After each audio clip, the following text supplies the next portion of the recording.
morning, everybody in Stocktwits Nation. It is Thursday, April 3rd. It is the day after Liberation Day. We are here with Shay Boloor as always, and special guest Daniel Newman, CEO of the Futurum Group. Gents, good morning. How are we feeling today? I'm going to start with you, Daniel. New face on the show. Are we feeling liberated yet? You're watching the. Are we going to trip some limits today? Are we going down, Shy? I don't know. I woke up this morning and I said it was either going to be down by a lot or it was going to be down by a metric ton, and it's looking like the latter so far. Yeah, I mean, I think people are sprinting towards the exits, and it's telling that everything is down, every asset class, even the safe havens like gold. Gold's down over 2%. Like nobody wants to have their money in the market right now until they can digest all the policy changes yesterday. It's crazy. Well, Can we talk about Bitcoin though? I mean, it's not. I thought it would be capitulating. It's down, but it actually isn't. No. What's up with that? Like, it's not even filling the post-election gap. It's crazy. It's still above 70,000. Like it's one of the most durable assets that's been in the market in the past 2 months, and it's like kudos to them because everyone used to reference them as a risk on barometer. Clearly, they're looking more stable than the Dow Jones, which is crazy to say. Yeah. So how many limits today, guys? How many times? Oh my God! You think we're going to see circuit breakers? When was the last circuit breaker? Was it during 2020, 2021? That was COVID. Crazy. Yeah, the yen carry trade crisis. I don't think it broke a circuit. If it did, I mean, I think you think that's going to happen today, Daniel? It would have to be like 7%. I think if it would happen today. I think that's what one of the producers said. I mean, futures are weird because the only thing I'll say is like we've had a lot of these kind of crazy red futures because it's lower volume. You see a lot of this kind of after hours. You see how much the market actually moves off hours versus on hours, and it's a lot more off hours is what's happening.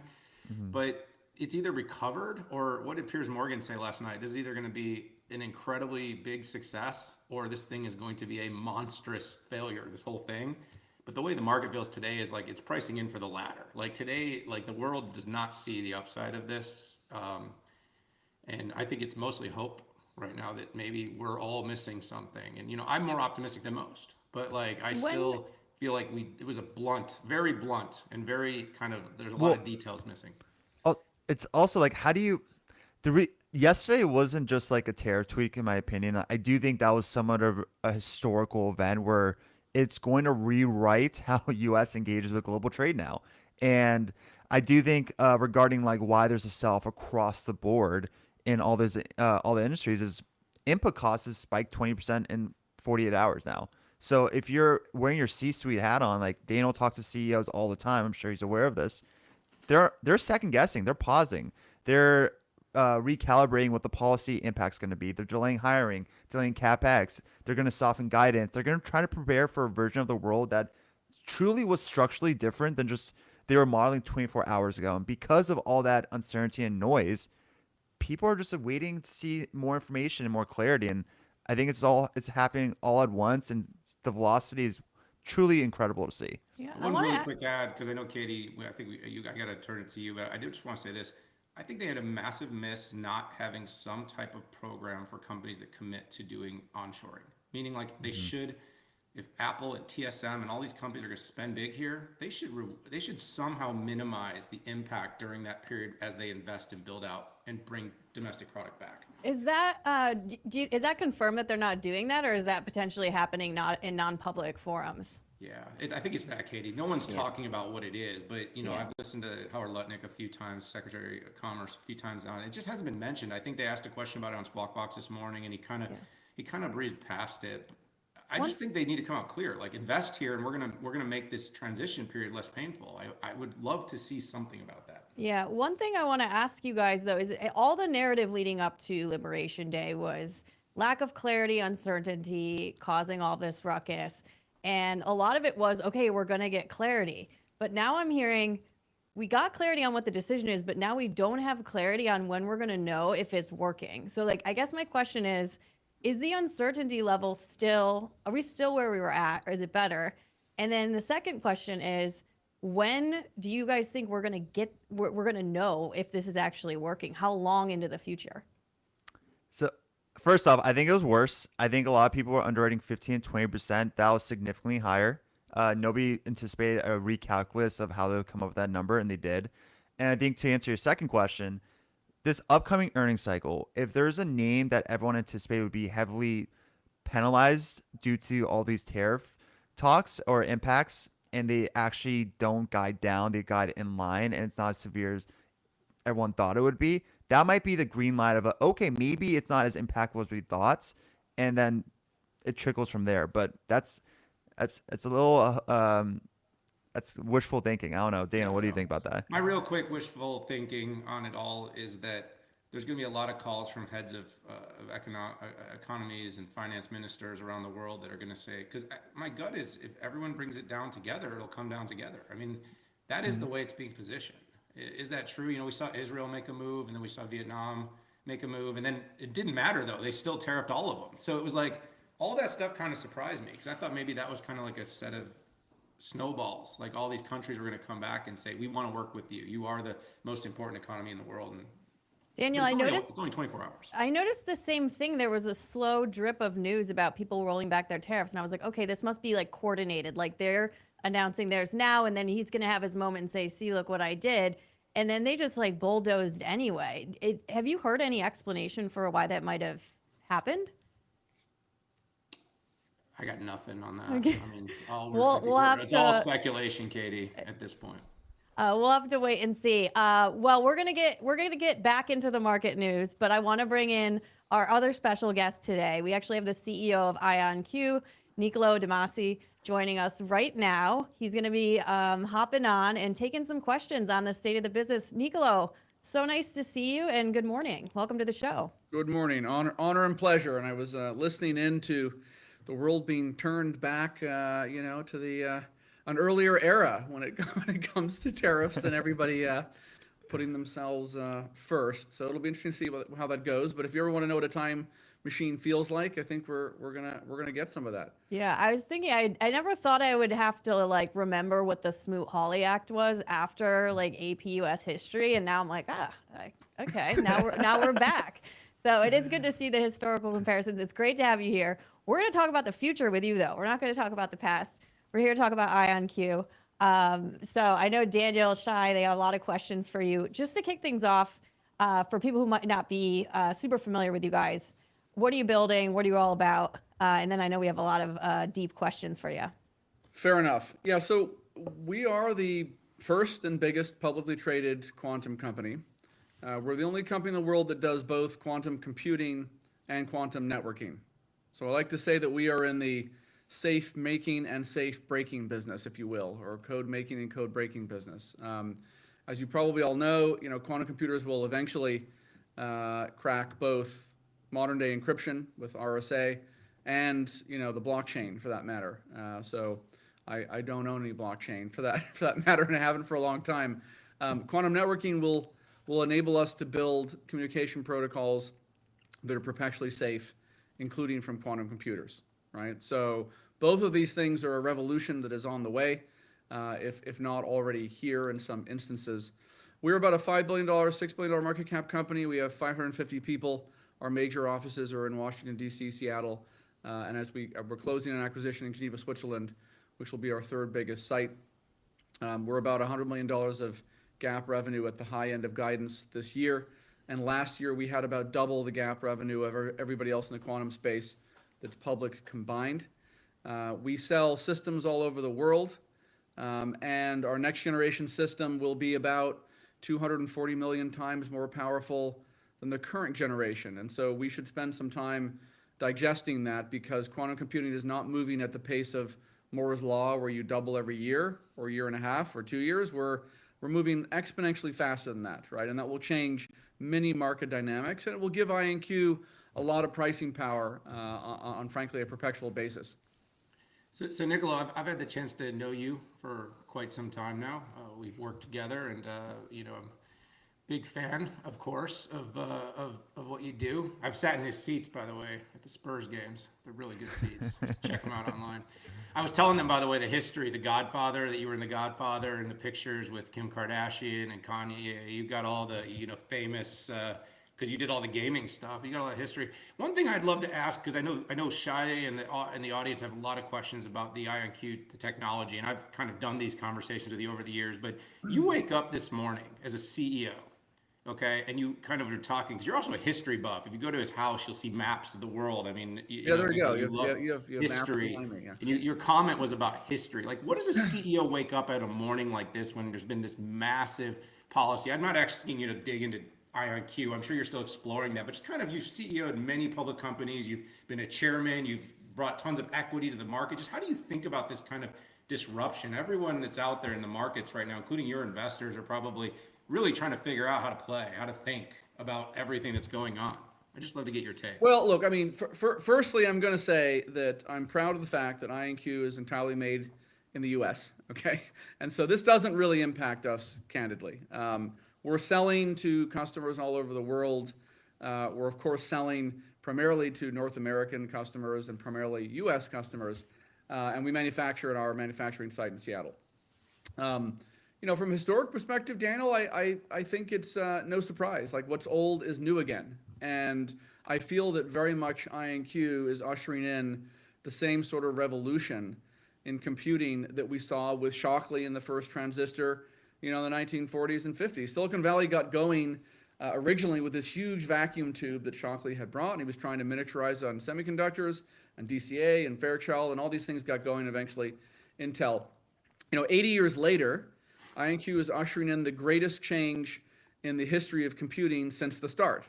So we're moving from effectively one model of bits to a future model called qubits, and we're moving from the CPU and the GPU to the QPU, the quantum processing unit. And to tell you how historically impactful this is, I like to remind people that our brain, the human brain, is very likely the world's most successful quantum computer. How do I know that? Well, your brain only consumes 5 milliamps of power, roughly, right? And to simulate the human brain using silicon, which has still not been achieved with ChatGPT 4, and it probably won't with ChatGPT 5 either, it takes a whole football field of, you know, whatever it is, thousands of GPUs, your own small nuclear power plant, and a small river to cool it, right? So the efficiency and power of quantum computing is unprecedented, you know, as it scales and as it's fully operational. There are always things that each era of computers, let's just call it hero or heroine, doesn't do better than the prior generation. So I'm not predicting, you know, Daniel, looking to the future, an era where CPUs and GPUs go to zero. But I do think QPUs are going to grow the compute market dramatically. And then eventually, you know, in the coming years, you're going to have a conversation about energy efficiency and space. Because the other beautiful thing about quantum computers is they don't use much space. Look how small your brain is compared to a football field of GPUs. And our quantum computers at IonQ are similarly small. They're the size of a couple commercial refrigerators, and they plug into a wall socket, right? So it is a historic moment, Daniel, today, but I think that the quantum computing historic moment will be remembered for far longer than, you know, whether tariffs are 10% today or what happens ultimately. But the net is it sounds like you're not it's not changing anything for you and how you plan to kind of run the business. It's just game on. Wake up, as you always like to say to me, wake up and get in the arena. I mean, you're just going to keep going to battle. No, that's right. I mean, I think look, what we're doing is a national necessity, right? It's a bipartisan issue. The U.S. has to win at quantum computing and quantum networking. Just like we won with the creation of the internet, you know, and ARPA and, you know, DARPA's challenges back, you know, 50, 60 years ago, just like we won, you know, in silicon all the way through, right? So I'm very bullish on the U.S. innovation model. We have competition. There is more than one quantum computing company, more than one quantum networking company. We just happen to be the only company in the world that does both quantum networking and quantum computing in the same, you know, entity. We're the only publicly traded quantum networking and quantum computing company in the world, right? And our market share is, you know, I'd argue the largest in both categories. So I think of ourselves as the 800-pound gorilla of quantum, and our goal is to remain that, you know, perpetually and scale the way that you've seen other computing companies scale during their eras, their decades of success. Yeah. First off, hi, Nicolo. Shay, I've been a pretty big IonQ bull, so I am talking my book, everyone. I've been following you guys for years.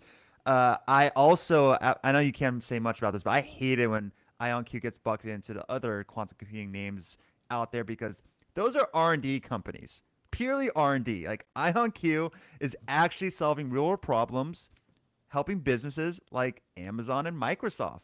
So I was hoping maybe you can provide some color on type of real world problems you're helping the Amazon and Microsofts out there to finally get that narrative out there that this is not an R&D company. It's actually solving business issues today.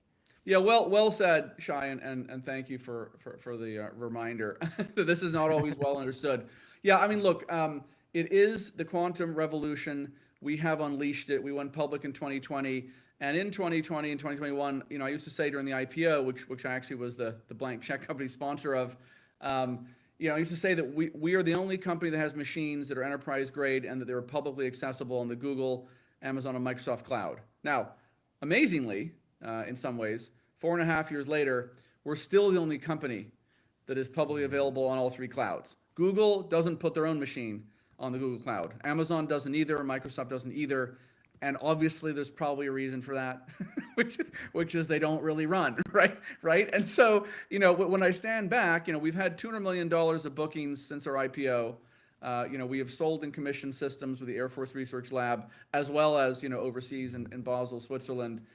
We have 600 customers in our quantum networking division, including many banks, who are household names, and telcos like Singtel and SK Telecom. There is, correct, a misnomer around the fact that there are mostly startups other than IonQ who are trying to invest and figure out how to make their own version of interpreting Dr. Feynman's postulates from the 1970s and manifesting those into a physical reality. Now, happens to be, I'm not saying we're smarter than everybody else. We've simply been working at this problem for longer. And our founder, Chris Monroe, actually demonstrated the first, sort of qubit gate, if you will, in kind of 1995. So we've been at this for 30 years. We're $1 billion into this. And we've been thinking about and worrying about this for a lot longer than everybody else. The other thing I'm going to point out, and this is missed again by folks at all sorts of companies, including IBM, who have to have expensive cooling refrigerators, and they try and operate, semiconductor approaches which require near absolute zero temperatures. We don't, right? So our chip looks like this, and it's small, size of my hand.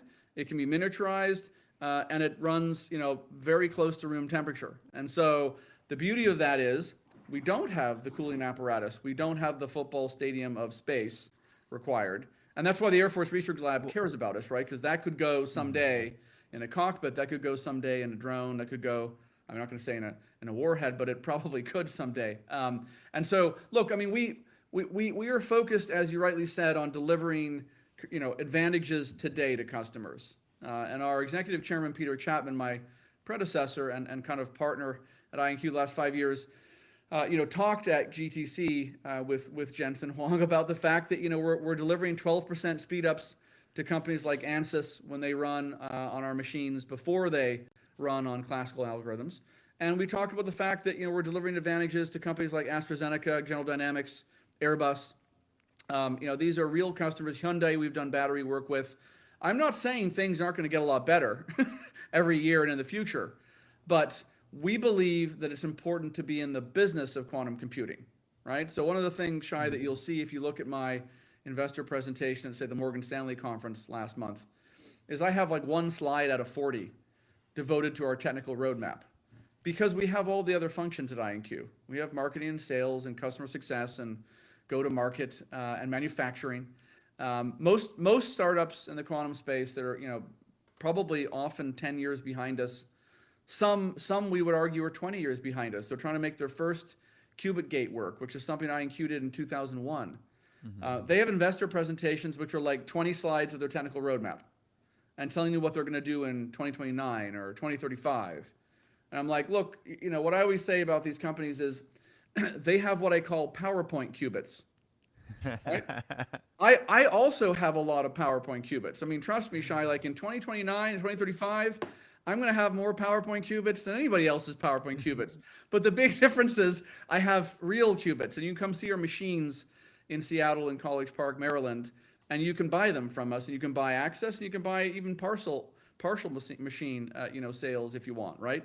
And so, look, I mean, you guys are all students of the current tech landscape, and to some extent, Daniel, the students of history, and you all know that the most successful tech companies in the world aren't successful because they're doing lab experiments on the physics bench. They're successful because, yes, they have big investments in R&D, and Nvidia, Broadcom, Apple, Google, Microsoft, they all do that.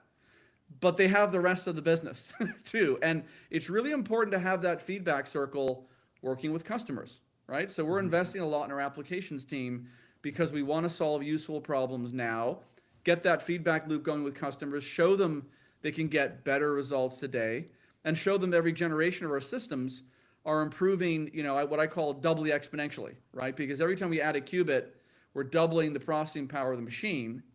And in some generations, we're going to add, between our AQ36 system, which is operating right now, and our AQ64 system next year, it will be 2 to the power 28 more powerful in sort of 18 months. So 240 million times more powerful, right? That is a game-changing, life-changing difference in power for any area of applied science, right? And I like to remind people, and I have since the IPO, that if you choose to run on our old system, you're not going to be competitive in whatever you're doing, whether it's drug discovery, material science, financial services, defense. You're not going to win the next stealth bomber, tender if you run on the old machine, your competitor runs on the new one. You're not going to make any money in your prop trading team if you run on the old one and your competitors use the new one, right? So it is a paradigm that is creeping into the consciousness of Fortune 100 CEOs, but they're going to get hit with an avalanche, in the coming year or two. Because the human brain isn't used to thinking exponentially, actually. No, you nailed it, because I've been constantly saying that the trapped ion technology that IonQ has is by far the most scalable and precise approach in quantum computing today, because of that absolute zero necessity that the superconducting qubits that the Rigettis and IBMs require. I did want to touch up on something that you mentioned earlier that I think it's also really important to call out is IonQ isn't a quantum hardware company. It's not. They're truly transitioning to define the next architecture of quantum secure infrastructure. Does that sound familiar, everyone? Nvidia was a gaming chip company. Look what they turned into, a full-on ecosystem for the new digital economy. So I was hoping you can provide some more color on quantum networking angle of it, because I think that's the massive TAM expansion that you guys Are you calling IonQ the Nvidia of quantum? I'm not the first one to say it. If I did, I'm not setting that up there. I don't know, Niccolo. Can you dive on that one? Well, let me try and tackle both of those. So, look, I am a realist, pragmatist, and as Daniel knows, I've been the chairman, CEO, or lead director of 12 public companies. So, let's lay out some realistic milestones here, right? Our market cap's about the same size as Nvidia's, in 2015. Now they've had a great 10 years. And I expect we'll have a great 10 years. But my next milestone is, how do I become an ARM-sized business, right? How does a $5 billion market cap go to 50, and then 100 or 150? It's $1 trillion or $5 trillion. Ultimate goals are, of course, I'm an ambitious guy, and I'm not so old that I can't do this for 10 or 20 years. I absolutely can, and I intend to, right? But yes, I mean you're correct, Shay. So we're in the quantum networking business because the growth path of our quantum computers runs through connecting modular pieces together using effectively quantum entanglement, which is a quantum network. The Air Force Research Lab has purchased a system from us. We have quite a large contract with them. I think it's $93.5 million, and we've sold them and commissioned, 2 computers quantum network together. But we've doubled down on networking, and we bought a business in San Diego called Qubitekk last year. And just last month, we effectively announced the acquisition from SK Telecom of the leading quantum networking company called ID Quantique in Geneva, Switzerland. And that comes with an 800-kilometer quantum network that SK Telecom built in Seoul. We have an office, obviously, we're gaining in Seoul. And we have, as I said, 600 customers, including Samsung, that ships our quantum random generator in their Samsung Galaxy Quantum 5 phone. So yes, I mean, look, the future of modern society, Shay, I think relies on both quantum computing and quantum networking. People don't underestimate the fact that if you can't transact online, there's no e-commerce. If your data is not safe, there's no online banking. There's no banking for that matter. And if you can't communicate securely, the goodness knows what the battlefield of the future looks like. And you're seeing examples of that, unfortunately, in Eastern Europe these days when people are running drones with tethered cables because they're all getting hacked or jammed, right? No, I mean, for real, real implications daily, right, in Eastern Ukraine, right? And so we are working on every aspect of applied science and effectively every aspect of what we take for granted as modern society. And so, Katie, you mentioned the Smoot-Hawley Act. Look at where we've come in the last 80 years, and so on. We rely on modern communications, and we rely on taking computing for granted as well. Unfortunately, today there are already malevolent actors and malevolent state actors who are hacking and downloading data that's encrypted and storing it, and they're waiting for a moment down the line when they'll be able to access a quantum computer, not ours, but maybe somebody else's that's far inferior, far behind us, and probably requires much lower temperatures, that ultimately might allow them to crack that data that's being held, right? And so, if you look at who's an early mover on new platforms, right? For sure, criminal enterprises and malevolent state actors are right up that curve, right? And they're expecting that, your blockchain currency, your banking data, your personal information, they're going to have that, and they're going to have that at scale. And that's often what's happening with these hacks you hear about, where like, oh, well, someone's downloaded all of AT&T's data or whatever it is, or whatever you hear, and that data might be encrypted, but they're just going to hold on to it for 5 years and see what happens, right? So you are correct, Shay. We are working to make sure that civilization as we know it goes forward, and we expect that our ability to control the stack will give us all the power in the value chain you mentioned.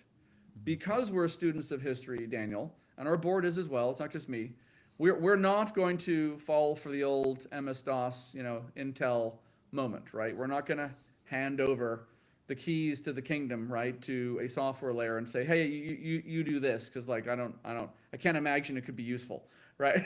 So we're not doing that, right? What we are doing, sort of bring this back, Katie, to where you started, is like we are building what we believe is going to be the leading quantum ecosystem, right? So if you're a student of history and a student of business, you'll notice that the most successful companies over time build the most powerful ecosystems. It really is about ecosystem success. I like to remind people that Larry Ellison, probably doesn't have the best relational database software ever built in the past 45 years. Other startups can build great software, but he's got that customer success going, and customers have learned on Oracle for 45 years. And guess what? People like to switch. It's the reason IBM's around 80 years later. Right? It's the reason why Apple, Google, Amazon, Microsoft are successful, right? Because they have huge, deep, and broad ecosystems. We have a lot of patents, 930 patents, 500 computing, 400 networking. But really, I'm counting on building the depth and breadth of our ecosystem in networking and computing to make sure that, as Steve Jobs used to say, customers who learn on a Mac, they tend to stay on a Mac. That's the same for IonQ. I want you to learn on IonQ and stay on IonQ. I want you to build your startup on IonQ's machines. We want you to be a government researcher, a university researcher, a university student, learn on our tools and stay on them.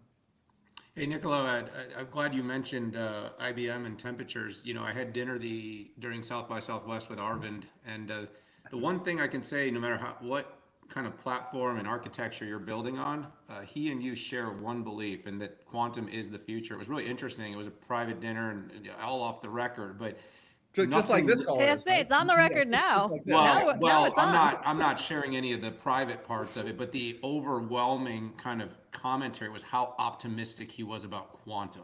It was fascinating because like it kind of gets thrown into two buckets. A lot of times called like a science experiment, but like the excitement and enthusiasm, whether it's big companies you're mentioning or it's the companies coming up. I mean, you're creating a revolution. It's really exciting. I'm and technology cycles are compressing. I obviously share his optimism.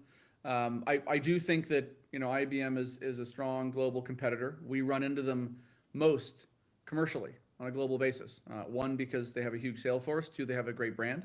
And three, they've been operating their their science experiment for quite some time. We've been operating our science experiment for a lot longer. And I think our founder's wisdom of picking something that ironically required frugality 20, 30 years ago when they got going, has proven, very wise today because we have the temperature, the space, and the energy advantages. The other thing I'll throw into this is, Daniel, you'll remember, and Shay will remember that, I did a lot of successful SPAC IPOs, 5 years ago, and I was the first. I'm a physicist originally. Right? I went to.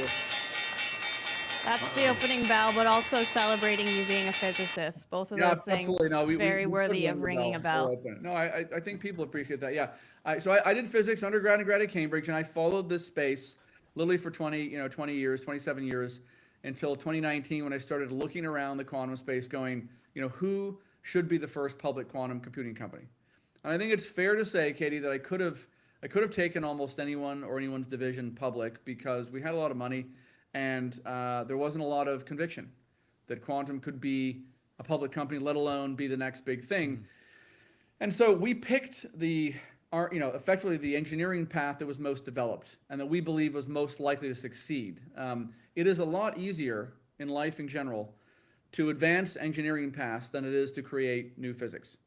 One of the reasons why I know this is my master's degree, 25 years ago, is in next generation electron beam lithography, which is a technology that we thought was important in the late 90s. And today, no one cares about it.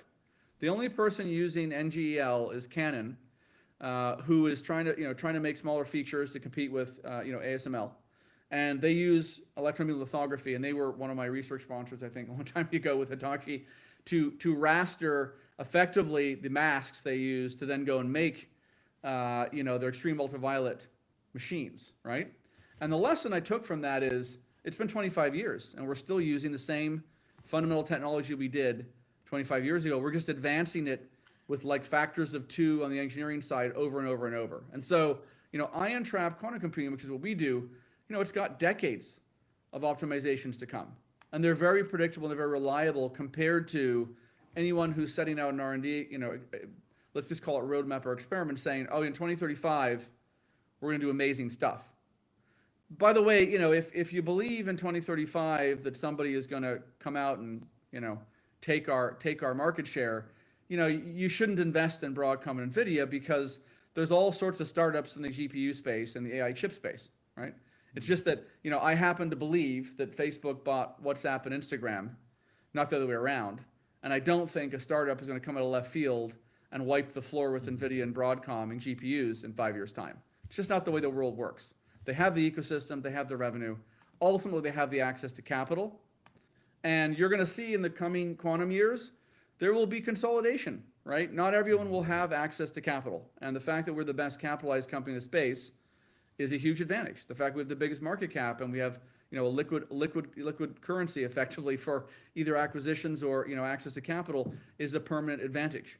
It's what built Apple. It's what built Oracle. It's what built Microsoft. They were all, young companies when they IPO'd, and they've obviously had a rather good run the last, 40 years.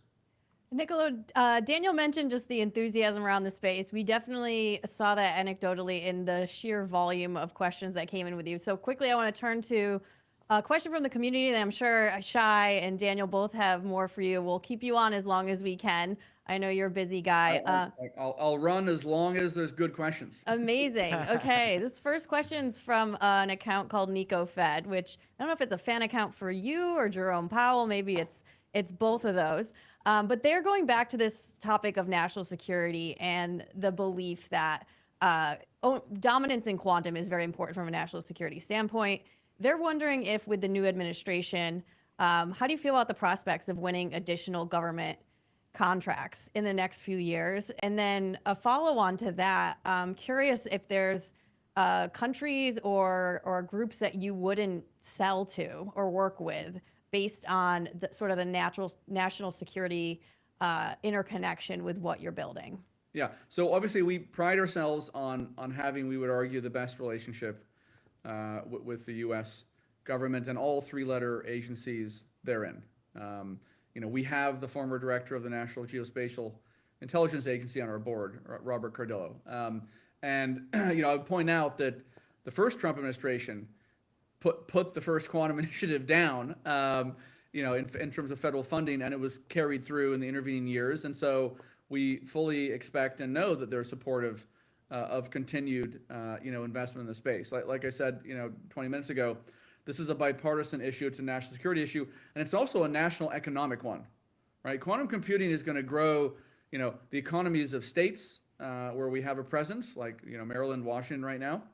We're looking to work with more state governments to grow, their economy and grow their quantum centers. We have a bill going through that we've been involved with in Texas, actually, that Chairman Giovanni Carpiglione put through just during South by Southwest, actually, which had a quantum track here. So, we expect every administration to be supporting quantum computing because it's the battlefield of the future. It's energy, it's materials of the future, it's financial services infrastructure, it's secure communications, it's banking, the future. And so they have been supportive. They are supportive. They'll continue to be supportive for sure.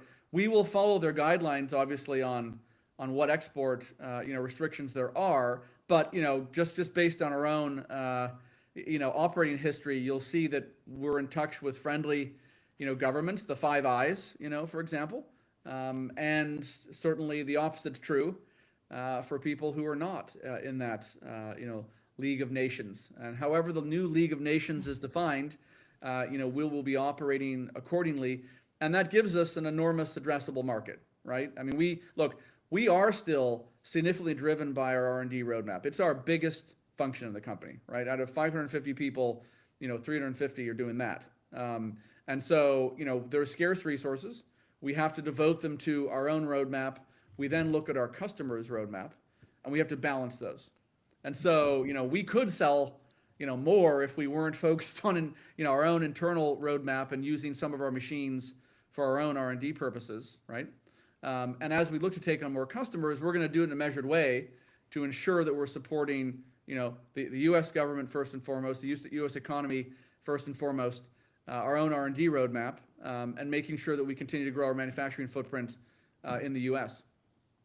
So, Niccolo, I think I want to touch about one of your recent acquisitions that you guys have done, which I loved the Cubideck acquisition from the San Diego area, where I think it revealed your cards that you guys, while all the other competitors are trying to focus on scaling a single system, you guys are building the plumbing now. And I think that you made that reference previously in this call that, IonQ's vision is for the modular architecture is really similar to what's happening in GPU evolution in classical computing. It's not going to take away from it. It's going to be the new derivative of it. So my question to you now is, how far are we from that quantum data center model where enterprises are going to start deploying modular QPUs as part of the hybrid stack that I think it's inevitable? No, it's a good question. I mean, look, Google, Amazon, Microsoft, all partners of ours, right? We've been operating their cloud since the IPO. We still are. You can access older generations of our machines publicly. If you want the new ones, you got to come direct and pay us. Obviously, if I had $1 trillion market cap company powered mostly by the cloud, you're keeping a close eye on the victor and the victors here, right? Because you have $1 trillion of market cap sitting on making sure that your data centers have great machines. And I think that's exactly what is happening and what will happen here, right? There are fewer ways to make quantum computing work sensibly on premise, in a cockpit, et cetera, than there are in football fields, right, with their own river and their own nuclear power plant. So you're right. There will be a fair amount of quantum computing that happens through data centers. Whether or not we get into that business directly or partner is to be played for, frankly, right? Because again, we're students of history. We're not going to get MS-DOSed, right? So we're going to decide whether or not we're building the data center and partnering, with states, governments, so on, or whether or not, someone makes us an offer we can't refuse, as they say, to partner, to partner with them. The era is it's certainly in the coming years. It's in the 2020s, right? It's not in the 2030s, for sure. And I was on a panel last night at the Italian Innovation Center in San Francisco, talking about quantum networking, because Telecom Italia also has one of the leading networking subsidiaries. It's smaller than us by a factor of 4 or 5, 6, something like that. But nevertheless, they're on the table. And we were talking about when RSA gets cracked, right? And the prediction that came out last night, about 12 hours ago was, 2027 is not fantastical thinking. And what I said on the panel last night was, look, when I think about the generations that we're doing in the lab, I think, unless there is extension work done on RSA, late 2020s is very likely.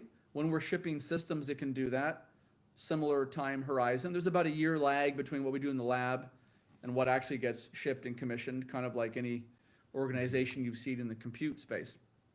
And so, it is a brave new world. It is a revolution. We are leading it. We're intent on continuing to lead it. And people like friends of ours like Qubitek, our subsidiary San Diego, is not only looking at interesting things, with utilities, which we already do in Tennessee, but they're thinking further afield. I mean, one of the comments we made last night is, in the communications architecture of the modern world, one of the most vulnerable pieces of it is ground to space, is ground to satellite, right? And so, it should be assumed that is one of the things that Qubitek and and IonQ is keeping an eye on. How do we help there, for example, right? So this is a global opportunity. It's a global challenge. It's a global matter of national security and securing our country's future and economic future and national security future. And it's not just terrestrial. I mean, it will be extraterrestrial as well, because that's happening anyway. If you look at economic growth and what's going on for three-letter agencies. Shay, Nicolo's a space guy, it seems, huh? You like Yeah, that? I love this talk. You're defending the Shay's Earth a big from rockets space. guy, Nicolo. Yeah. He loves to talk about rockets. So he likes companies that are in their earliest stages of figuring out how to make money. One thing, though, that is interesting is this is a show that's very markets and finance oriented. You got a lot of people out there trading things. Physical AI was something that was brought up in a big way in Jensen's GTC, really at CES. And then in an on-the-record conversation I had with Arvind, he actually mentioned as well, kind of quantum is actually probably the more realistic problem solver for a lot of the stuff that happens in the physical world. Kind of how do you see the QPU, GPU relationship in terms of starting to solve the exponentially larger opportunity than just data centers? Because we're so hyper-focused on cloud, but it's like the actual world presents a whole lot more revenue opportunity and growth than just what we can do, in data centers. Yeah, no, well said. Yeah, look, I mean, back to the history, Katie, what's old is new again, right? It makes me smile to no end that we've gone from mainframes to desktops, back to mainframes, back to the edge, back to people just rename things, but basically they're doing the same thing, which is, whether you call it local computing, on-premise computing, you have to do both. You have to do both. It's just, take the battlefield example. It's just not realistic to say we're going to ship it, at a distance to be on, the tip of a guided warhead kind of thing, right? So you have to be able to do both. You're always going to have more space and more power if it's, coming from a data center, right? We think that QPUs are going to grow the total compute space. That's the most important thing I could impart today is if you look at CPUs and compute market, it was here. GPUs added, an exponential layer on top of that. QPUs will add a kind of doubly exponential layer on top of the GPU growth space. And so we're going to solve problems that no other computing architecture can solve, both theoretically and actually. We're going to grow the total addressable market for the world of computers, if you will. And then, over time, we're going to come back and do things more cost effectively than GPUs. But that is down the road. I don't sit here today, like I said, I'm a realistic man, pragmatic man. I'm not saying we're going to have more revenue than Nvidia tomorrow. I'm not saying we're going to be bigger than Nvidia tomorrow. They've built a great business, so has Broadcom. And they're going to be doing LLM stuff for quite some time. But there will come a day when the quantum computer that's in our skulls as humans, and that type architecture, of course, proves more energy efficient, ultimately more cost effective because it uses less energy, more space effective, right? And to those interested, obviously it'll be better for the environment and for resource consumption. I mean, right now, state governments are asking data center operators to provide their own, nuclear power plant if they want another data center. That's what Ireland is doing, right? Like, how are you going to power it? We have the space. How are you going to power it, right? That's not a conversation with us. And it really won't ever be compared to the alternatives, right? And in the long run, You know, one of the reasons Elon's going to Mars is he figures we're going to run out of resources on planet Earth, right? And so I think resource consumption will be a topic for everyone on this interview panel. We're all young enough to be around decades down the line when this becomes an even hotter commodity, if you will. Yeah, Nicola, well, we have some more community questions, but something you mentioned earlier, headcount 550, very lean for someone solving such a huge problem. I'm curious generally, how many job applications do you guys see a year? It must be crazy for a limited number of seats. Well, I mean, I don't want to be unkind, but obviously the number doesn't matter. It's the qualified number that matters, right? So you know, we have been, look, we have grown this ecosystem a lot. IonQ is the first public company. You know, 5 years ago, I think what is your quantum computing strategy was not something every Fortune 100 CEO had on their mind. Today, you know, it's not just the Fortune 100, but the whole Fortune 500, you know, thinks about what their quantum computing network strategy is. Whether they're dipping a toe in the water, a whole foot, or their whole leg, you know, so to speak, is down to the individual CEO, right? But you know, compared to everybody else in the space, we're a giant, right? Most startups, if you will, are 90 people, not 550, right? And yes, we are lean, Katie, because as a few wise people have noted over the last decade or two who run trillion-dollar companies, you know, it's about how many 10x engineers you have, or 10x physicists in our case, right? And so, you know, I spend time, you know, personally recruiting these people because they are what moves forward generations of systems, and they are the bottleneck or the enabler, right? And so you want to have as many of those as you can at all time. I think that it's important that obviously we remain the best capitalized business with a cash burn that is, you know, many years into the future, if you will. We have talked publicly about our path by 2030 towards, you know, a business that's profitable and approaches $1 billion in sales. Now, you know, we said that cumulatively, but at the same time, you'll note that we had $200 million of bookings between IPO and last year, and we booked about $100 million last year, and we've guided $75 to $95 million of GAAP revenue in 2025. So it's not hard to see where this is going, and we will continue to be prosecuting that vision, Katie, as using every means at our disposal. If you look at my career, it's obviously been organic and inorganic expansion, you know, hand in hand, doing that well. You know, we buy teams sometimes. We have little offices in Canada, little offices in other bits of the US that we've acqui-hired. We've made acquisitions in the networking space, and we continue to believe, as I said a couple minutes ago, that this will be a consolidating space. And so you're not going to have 25 Broadcoms and Nvidias, right? You're probably going to have 2. And it wouldn't surprise me at the rate things are commercializing if people end up having to choose between, you know, an IonQ ecosystem and an IBM ecosystem. That's not an implausible outcome if you look at the way tech companies commercialize and the way ecosystem lock-in tends to happen. So, Niccolo, I want to thank you for coming on. I think they're going to ask you a few more questions from the crowd. I told these folks that unfortunately I have to run, but I'm glad I was able to bring you over and get to meet these great folks. I'm sure they're going to want to hear from you a whole lot more. And by the way, I do want to just tell everybody out there that I sit in your seats at that game. We look better. You know, me and my son, we balled out. So I want to thank everybody publicly. I don't know if you saw my son getting a high five from Steph Curry and Draymond Green. I published that on my Twitter handle. But that's my dear friend Niccolo. And thank you so much for spending some time with me. Shay and Katie, I'll leave you with him. No circuit breakers yet, guys. No circuit breakers yet. It's down a lot, but we're surviving. And I'll see you all again soon. Thanks for popping in. Thank you. Bye, everyone. Well, Niccolo, he kind of blew up your spot because now Shay and I are like, when can we use the tickets potentially?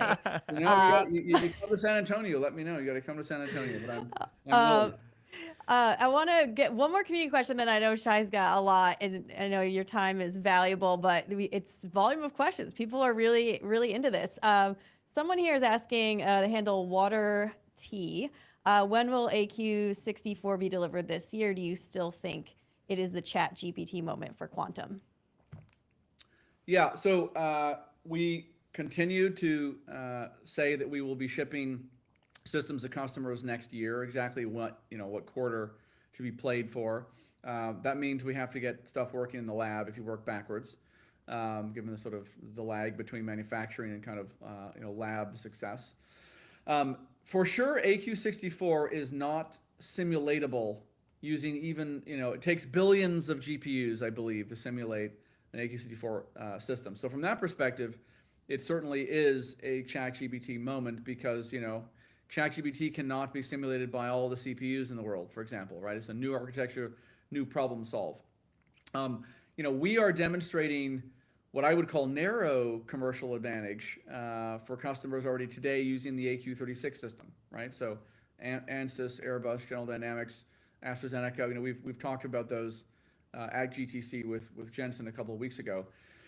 AQ64 is 240 million times more powerful, and the system after that will probably be even a bigger leap, right? So one of the exciting things about quantum computing is that every system is unlocking so much computing power that we're not always exactly sure everything that it's going to do.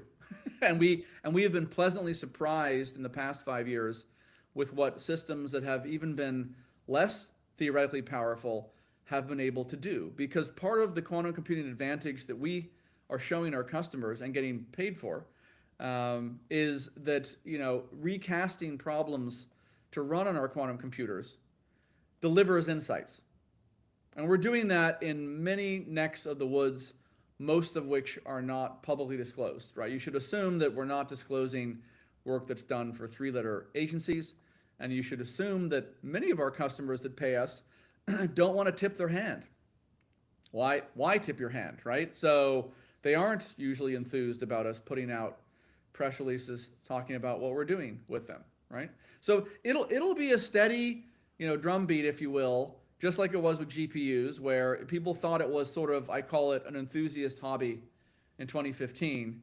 And then all of a sudden, there was a moment when people went, oh goodness gracious, like I better lean in and figure out what's going on here. And then it became global necessity that's powering the tech markets, right? We predict the same sort of curve will be followed, with the difference being that tech cycles are compressing.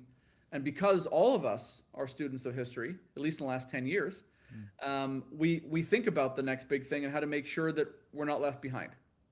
And that's what customers are doing when they're paying us for early access, when they're buying our machines. It's because they want to be in our ecosystem. They want to have, if you will, first dibs at our next generation of system.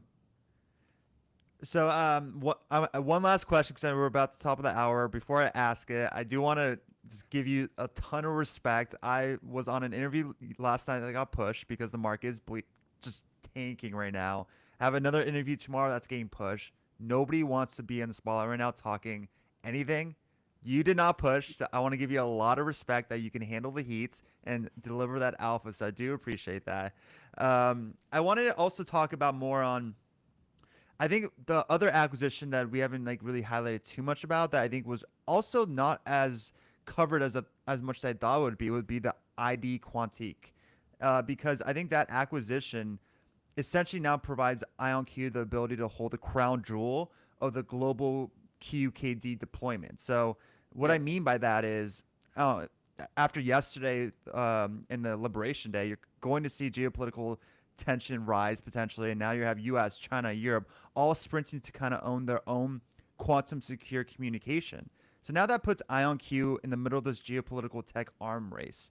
So I know you guys probably haven't even met with your team yet to discuss the policy impacts from yesterday, but how do you envision to manage this new geopolitical tension environment we're about to enter when you're trying to decide between deploying a global quantum network and try and navigate all these export controls, the data sovereignty issues, and the IP risk? There's a ton of new variables post ID Quantique that you probably have to factor into. So I'm curious on your mentality about that.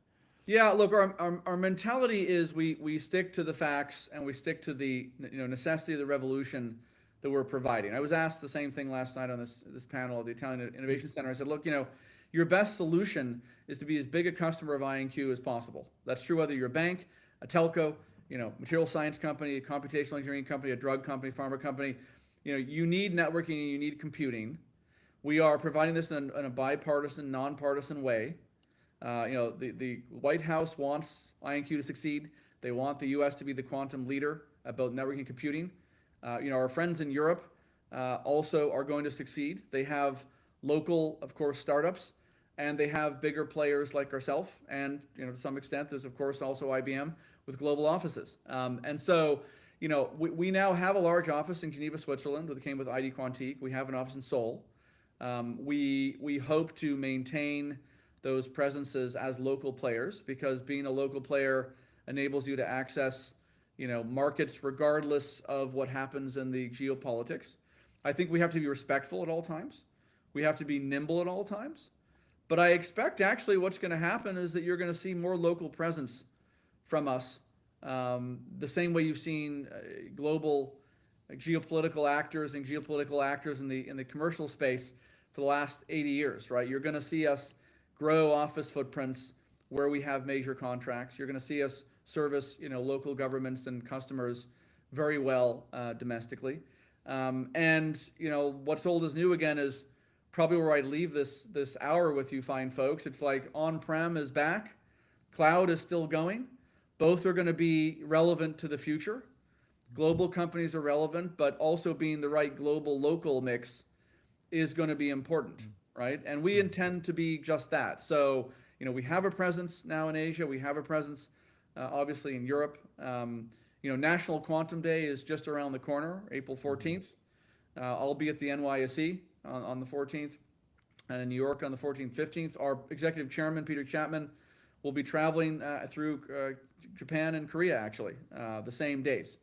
With the governor of Maryland, I think, is going with him. So it's an exciting week for us, just around the corner. And I think that what all economies recognize is you have an opportunity to grow your economy, to get some of that Silicon Valley luster, if you will. But most importantly, you cannot afford to be left behind.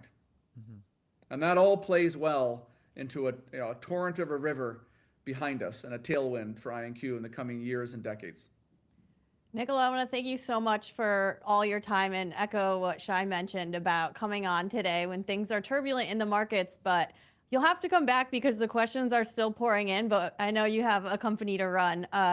So much appreciated. Thank you so much again. And to everyone else, we'll see you guys tomorrow morning. Honor and pleasure. I'll see you both again. Thank you so much for the time and have a great rest of your week. You too. Bye. Take care.